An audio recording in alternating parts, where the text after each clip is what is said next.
आज मेरी वीडियो उन लोगों के लिए जो बेचारे कोर्ट में धक्के खा रहे हैं, वो हस्बैंड्स, वो पिता, वो बेटियों के फादर, वो बेटे के बाप कोर्टों में धक्के खा रहे हैं। सुने, मैट्रिमोनियल डिस्प्यूट्स आज कोर्टों में, जैसा कि आप सब जानते हैं, मैट्रिमोनियल डिस्प्यूट्स डिस्ट्रिक्ट कोर्ट्स में भरे हुए हैं।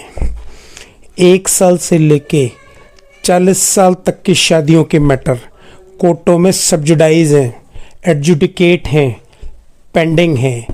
इशू क्या है? आज का मेरा टॉपिक है उन लोगों के लिए जो बेचारे कोर्ट में अननेसेसरी अपने आप को लायबल बना रहे हैं, परेशान हैं, दुखी हैं। हस्बैंड वाइफ की शादी हुई, शादी को 4 साल बीत गए या 7 साल बीत गए या 15 साल बीत गए। जो बीवी है वो घर पे हाउसवाइफ है। आजकल आप जानते हैं सोशल मीडिया है, फेसबुक, इंस्टाग्राम, व्हाट्सएप। शादी के थोड़े पीरियड के बाद तो उसको हस्बैंड बहुत अच्छा लगता है। जैसे वो काम में बिजी हो जाता है, वाइफ खाली होती है, वो व्हाट्सएप पे, इंस्टाग्राम पे, सोशल मीडिया पे एक्टिवेट होने लग जाती है। उसको कोई खूबसूरत लड़का, एक्टर, डायरेक्टर, कैरेक्टर पसंद आने लग जाता है। उससे शुरू में पसंद आने लग जाता है, शुरू में वो मर्यादा में रहती है, क्योंकि हिंदुस्तान मर्यादित है, सिविलाइज्ड है, वेल मैनर्ड है, सिविक सेंस बहुत है। उसके बाद धीरे धीरे उसका मन करता है कि मैं उससे बात करूं। उसको फ्रेंड रिक्वेस्ट भेजती है फेसबुक पे, और वो लड़का फ्रेंड रिक्वेस्ट एक्सेप्ट कर लेता है। बस वहाँ से सिलसिला शुरू होता है घर तबाह होने का, घर बर्बाद होने का, मैट्रिमोनियल केसेस स्टार्ट होने का। 6 महीने में दोस्ती इतनी पक्की हो जाती है कि उसके मनी मन में वो एक बहुत बड़ा अच्छा हीरो बन जाता है। उसके बाद होता क्या है, वो उससे मिलने की प्लानिंग करने लग जाती है।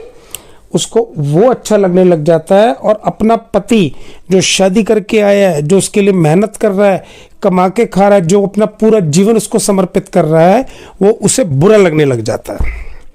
फिर वो बहाने ढूंढती है मिलने के। जैसे ही पति ऑब्जेक्शन करता है कि आज खाना नहीं बनाया, वो जान के उसको ब्लेम करती है, एक्यूज करती है कि नहीं, मैंने खाना नहीं बनाया। होता क्या है, 1-1.5 साल के बाद अपनी कमी कमजोरी को छुपाने के लिए वो हस्बैंड को झूठे केस में फंसाने लग जाती है।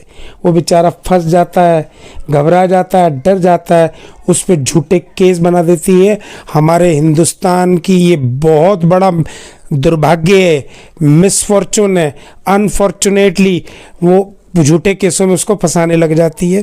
और होता क्या है, वो अपनी रियलिटी नहीं बताती कि वो एक्स्ट्रा मैरिटल अफेयर में इंडल्ज हो चुकी है। अपने माँ बाप को सिंपैथी गेन करती है कि मेरे को पिक्चर दिखाने नहीं ले जाता, मेरे पे ध्यान नहीं देता, मेरे पे काम नहीं करता, और जान के उस पर झूठे केस बनाती है।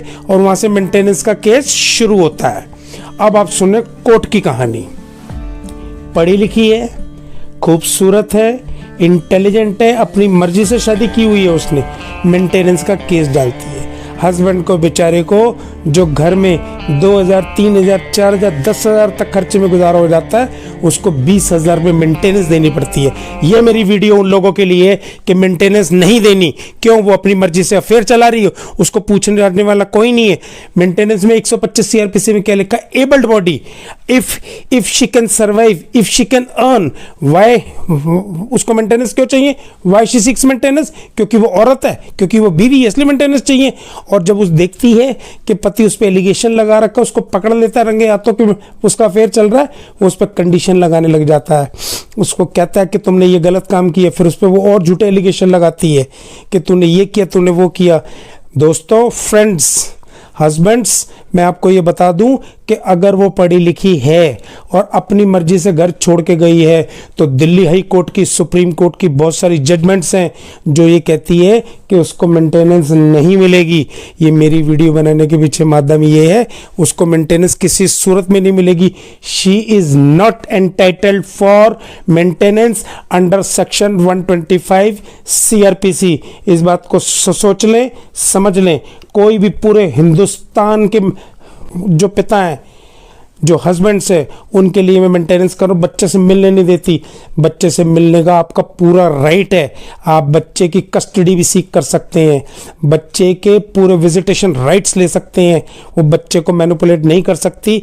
जब उसको वो देखती है कि मैं उसकी कमी कमज़ोरी उसके हस्बैंड ने पकड़ ली, तो उसके बावजूद वो बच्चे को मिलवाने नहीं देती। और आपका इक्वल राइट है, आप भी उसके लीगल गार्डियन हैं, आप भी अपने बच्चे से मिल सकते हैं। एट एवरी स्टेज आप कोर्ट में एप्लीकेशन लगा सकते। और अगर आपकी वाइफ इंटेलिजेंट है, पढ़ी लिखी है, डॉक्टर है, लॉयर है, इंजीनियर है, आर्किटेक्ट है, अगर वो ज़्यादा कमा रही है, कभी कभार होता क्या, वो अपने स्टेटस को मेंटेन करने के लिए 1 लाख रुपए सैलरी कमा रही है और आपकी इनकम 40,000 रुपये है। इक्वल स्टेटस मेंटेन करने के लिए आप भी अपनी वाइफ से मेंटेनेंस सीख कर सकते हैं।